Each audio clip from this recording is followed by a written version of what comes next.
And my mum says to me frequently, she says, your Instagram stories, they look amazing. Your life looks incredible. But she says, I know your life's incredible, but she also has that peek behind the curtain. She has that more granular take on things, I guess, where she sees the absolute burnout, the exhaustion, when I go home and I can barely talk, because you tell your mum these things. She has that peek behind the curtain. And I guess really and truly what's happened, I think, last month is the culmination of not just a busy year, but a busy 5 years since I started the business. And what I decided to do, me being me, add to my workload, I decided to try and do an Ironman. You asked me this morning, just before we spoke for 2 minutes off camera, you said to me, why are you doing an Ironman? Sometimes I think as well, when there's quiet moments where I think, why am I doing an Ironman? And since January this year, I've been tested to the core, mentally, physically. It's been, I had a crazy workload as it was. And to add in something and try and get over the line, 7-8 months of training, this is something that, people said to me, are you sure about this? People that believe in me, are you sure about this, Brad? Yes, I'm fine. Why don't you try and do a half Ironman first? No, I'm fine. There was obviously a little voice in the back of my head. I love the people around me to bits. There's no one's opinion who I trust and respect more, but I just felt like I had to do this. And why is that? I think maybe in my career and all the amazing things that have been going on, I'm sometimes in pursuit of something even better. And you asked me in the last podcast, kind of what does success look like? I still don't know, but what I do know is them endorphins, that the marathon we spoke about, seeing your people, cheering you on, seeing them at the finish line, that cold pint at the end, knowing you've earned it, you've deserved it. Your people are proud of you. People are proud of me anyway. But I just felt like I've done a triathlon, I've done a marathon. Let's try and do an Ironman, and that culminated into a pretty lonely, tiresome, dark month last month, to be honest. But I've not done an Ironman, and I'm going to sit here and say, you can, if you want to, just say, I'm doing so much and I'm burnt out.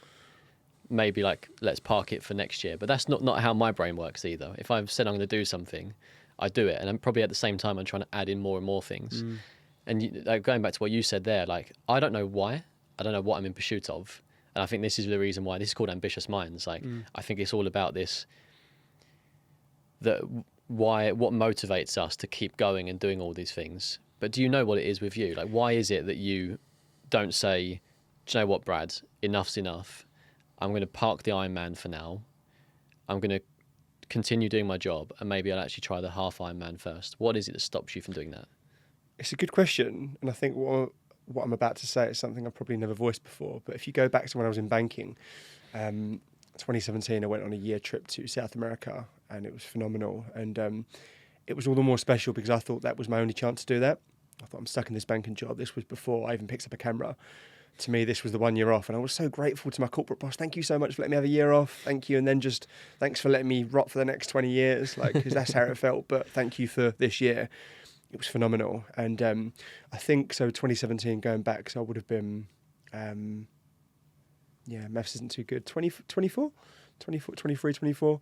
And I think there was definitely something there. I was posting a lot on Instagram, my personal story. I was keen to get a good photo, and I was keen to post them as well. I was keen to show people what I was doing. I don't know whether some of that, going back now, it was so long ago, maybe there was some sort of looking for some sort of gratification for something. Don't know why. I wouldn't say it was a severe case of it, but I would say, you're posting a picture, you're checking how many likes you've got. Why? That feels like a different person. And the difference is now, everything I do, I'm doing it for myself. I'm doing it for myself, and I'm doing it because I'm always trying to test boundaries, test limits.